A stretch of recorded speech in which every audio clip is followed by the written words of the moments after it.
আজি আমাৰ বাবে এটি বিশেষ দিন। আমাৰ জীয়ৰী আদিক্ষা দেউতাই আজি জীৱনত প্ৰথমবাৰৰ কাৰণে অন্নগ্ৰহণ কৰিব। আমাৰ আশা আৰু সপোন তাইক এগৰাকী সুস্বাস্থ্যৰে অধিকাৰী সুনাগৰিক কৰি গঢ়ি তোলাৰ, আৰু সেই সুস্বাস্থ্যৰ অধিকাৰী হোৱাৰ প্ৰথম বস্তু দিবলৈ তাই গৈ আছে। গতিকে এই দিনটো আশা কৰোঁ যাতে সকলোৰে পাৰ হৈ যায়।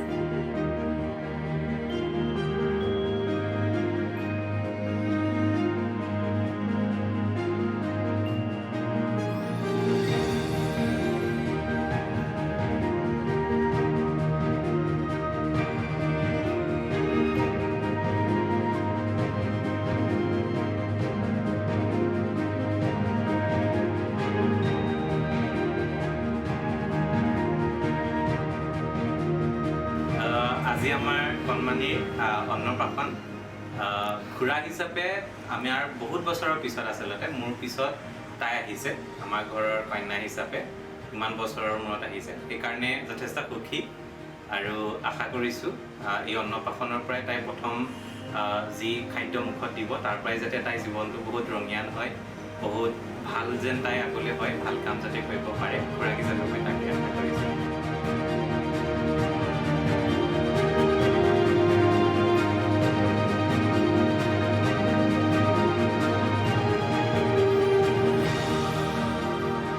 পূজা হোৱাৰ পৰা আচলতে বহুতৰ বহু সপোন থাকে, আৰু পূজা হোৱাৰ সেই সপোনবোৰৰ এটা সপোন আছিলে অন্যতম যে যেতিয়া মই নিজে দেউতাক হওঁ, সেই দেউতাক হোৱাৰ সপোনটো আছিল এগৰাকী কন্যা সন্তানৰ।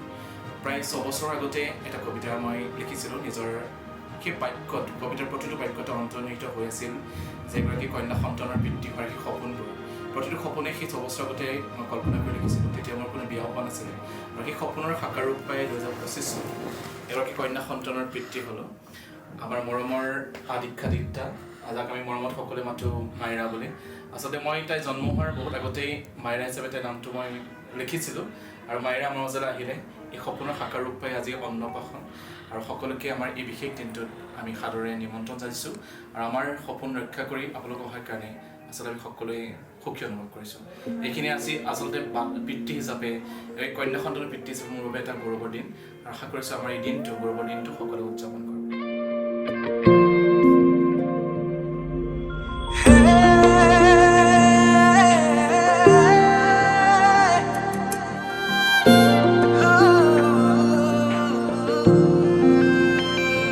কোন সৰগৰে পৰি তুমি আহি মোক কোৱা না, কোন বাটেৰে অহা যোৱা কৰা কৈ যোৱা না, লাজুকী খোজেৰে দলিছা গৰখি হৃদয়ৰ বতৰা লোৱা না। কি নামেৰে মাতিম তোমাক তুমি এই কোৱা না, মিচিকি হাঁহি সাৰি এবাৰ মোলৈ চোৱা না। চকুৰ মায়াতে মনে মোৰো মনে মৰমবোৰ বাঢ়িছে চোৱা না। উশাহতে নি কৰি আহিছে প্ৰণয় ফাগুনৰে, হেঁপাহতে উৰি ফুৰিছোঁ মই তোমাৰ মৰমতে। বতাহে কানে কানে কিনো কৰে গোপনে, শুনা না সাৱতি মোক শুনা না।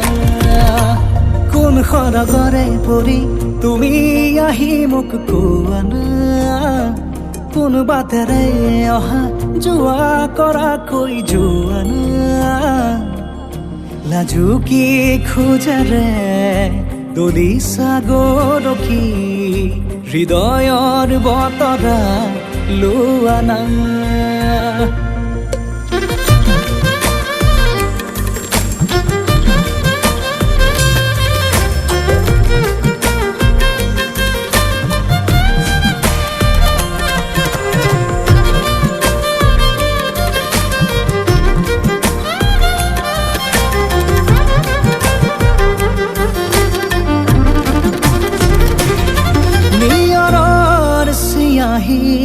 হেঙুলি সৰু যে তোমাৰ কথাকে লিখিছে আহি, অ আবেগৰ জোৱাৰত চিটিকি পৰিছে মৰমবোৰো মোৰ বুকুতে বাঢ়ি উশাহতে নি কৰি আহিছে প্ৰণয় ফাগুনৰে হেঁপাহতে উৰি ফুৰিছো মই তোমাৰ মৰমতে বতাহে কানে কানে কিনো ক'লে গোপনে শুনা না সাৱতি মোক শুনা না কোন সৰগৰে পৰি তুমি আহি মোক কোৱা না কোন বাটেৰে অহা যোৱা কৰা কৈ যোৱা না লাজুকী খোজেৰে দলিছা গৰখি হৃদয়ৰ বতৰা লোৱা না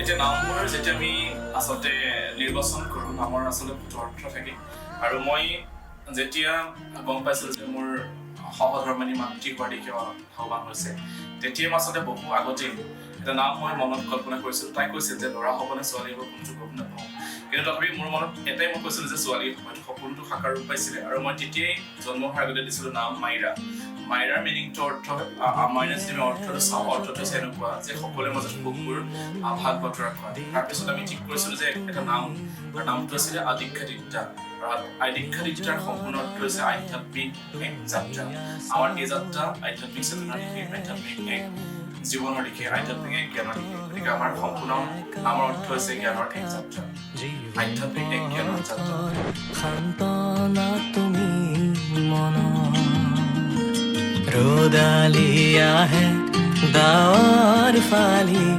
বৰষাৰ শেষত সেয়া তুমি নেকি তুমি মোৰ সেই কাহিনী আনে ফুৰে বিচাৰি দুচকু মেলি দুয়ো ধৰে হাঁহি